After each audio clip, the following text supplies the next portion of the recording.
Ya, untuk selamat pagi semua teman-teman sahabat disabilitas Indonesia. Kali ini saya akan coba untuk mengisi acara Mandi Story di hari Senin, tanggal 3 Mei 2021. Nah, memang saya seorang tunanetra. Saya dilahirkan sudah tunanetra, tapi waktu itu masih low vision.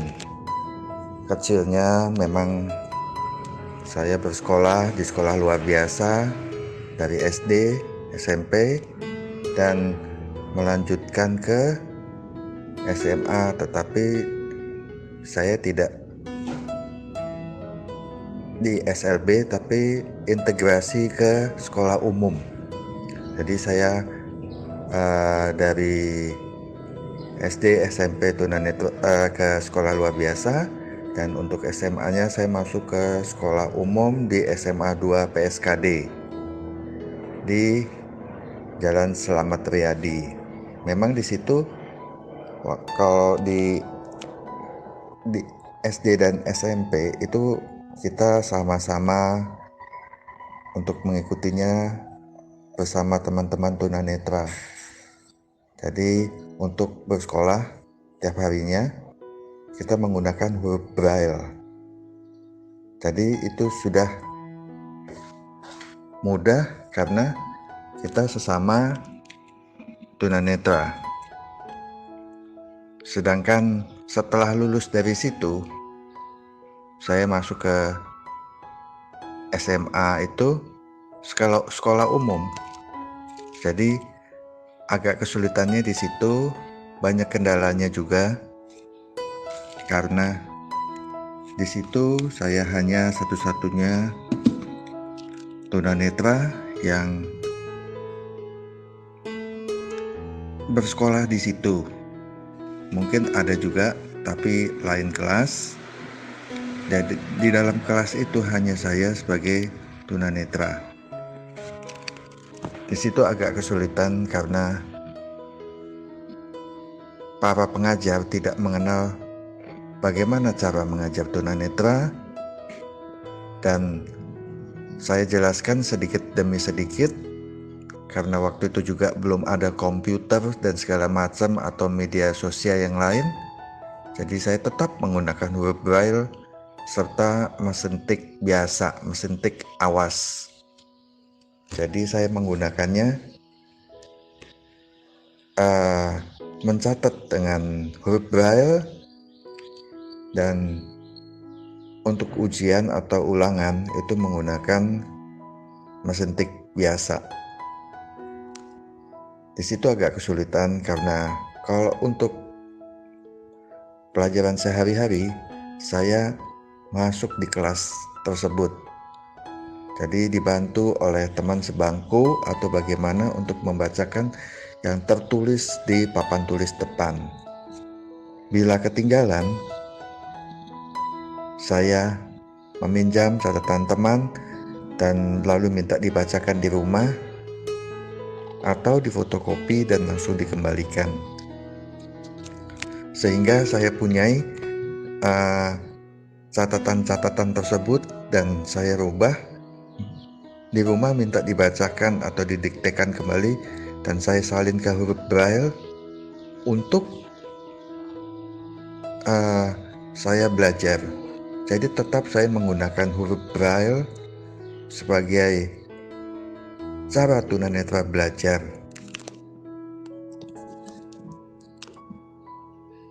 Waktu itu yang namanya media sosial itu belum ada. Saya tetap menggunakan huruf Braille sebagai sarana untuk saya belajar.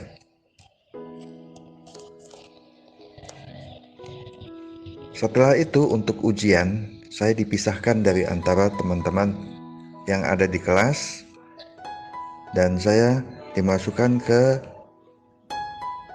kantor atau ruangan guru untuk dibacakan soalnya. Sehingga saya di situ dibacakan dan jawaban saya tulis menggunakan mesin tik awas atau mesin tik biasa. Saya sekolah di SMA itu memang banyak kendala-kendalanya. Ada guru-guru yang kurang bisa mengajar tunanetra, tapi juga ada yang cepat mengerti. Ya, kendalanya banyak, tapi memang pergaulan di sehari-hari di sana memang sedikit-sedikit gitu. Saya harus menyesuaikan dengan mereka karena mereka itu adalah orang normal, bukan orang penyandang disabilitas. Dan di situ saya harus belajar untuk menyesuaikan diri.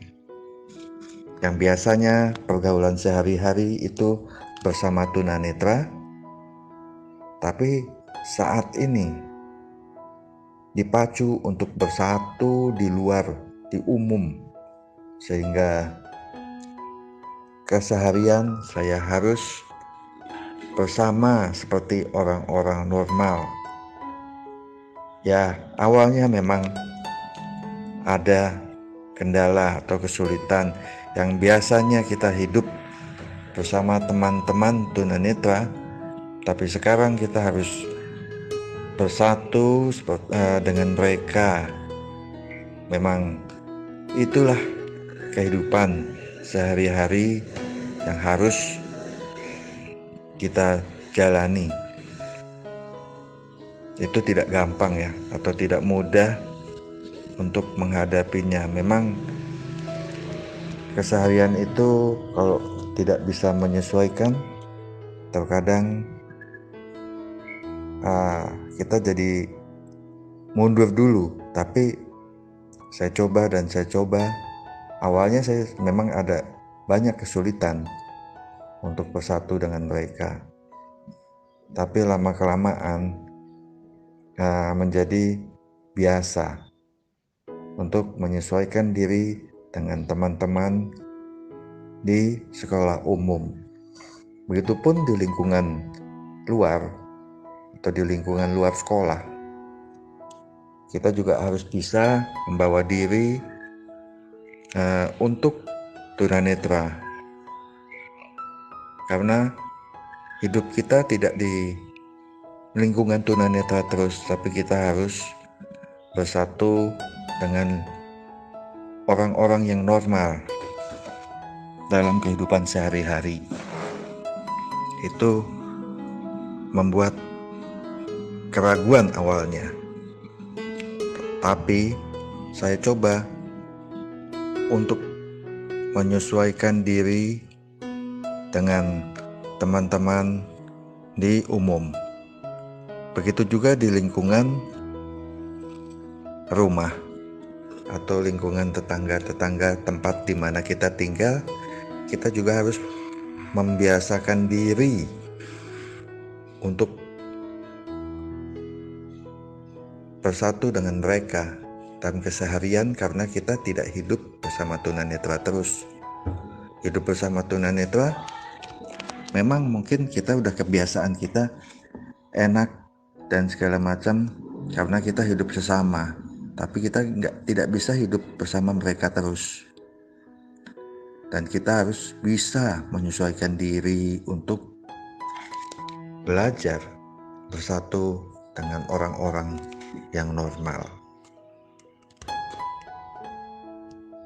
Setelah lulus SMA, saya juga melanjutkan ke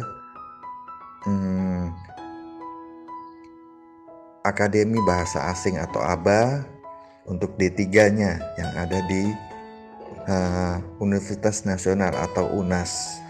Di situ pun saya juga bersatu dengan teman-teman yang normal, bukan tunanetra. Karena sudah kebiasaan saya untuk di SMA sudah biasa dalam keseharian hidup bersama orang-orang normal. Jadi memang kebiasaan-kebiasaan itu saya lakukan di Universitas Nasional ini atau di UNAS ini sudah tidak begitu sulit, tinggal beda orangnya, beda kehidupan sehari-harinya. Jadi untuk membiasakan diri untuk bergaul atau meminta pertolongan kepada teman-teman, itu sudah mulai terbiasa karena awalnya saya belajar waktu hidup di sekolah umum di SMA. Itulah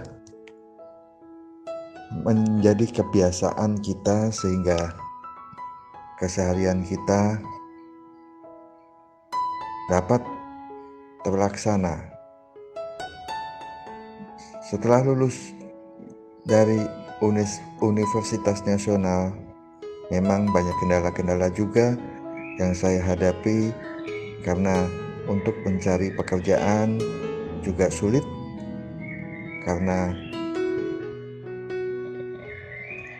penyandang tunanetra ini untuk bekerja juga kesulitan. Jadi saya ikut di persekutuan doa setelah selesai dari Universitas Nasional ini. Dan saya pertama ada di Lembaga Daya Dharma atau LDD. Di situ ada biro yang bernama Biro Tunanetra Leticia. Dan setelah di situ saya bertemu kembali dengan teman-teman tunanetra dan mulai di situ kita belajar untuk ikut dalam persekutuan tunanetra kembali. Jadi kembalinya ke Biro Penyandang Cacat. Di situ saya dapat belajar juga untuk media sosial yang saat-saat ini mulai berkembang seperti komputer atau handphone Android dan segala macam media elektronik. Juga setelah itu di situ juga saya dapat sedikit-sedikit ikut paduan suara dan segala macamnya dan bisa melayani di gereja-gereja. Oke, itu saja yang dapat saya sampaikan dalam acara Monday Story di hari ini. Terima kasih.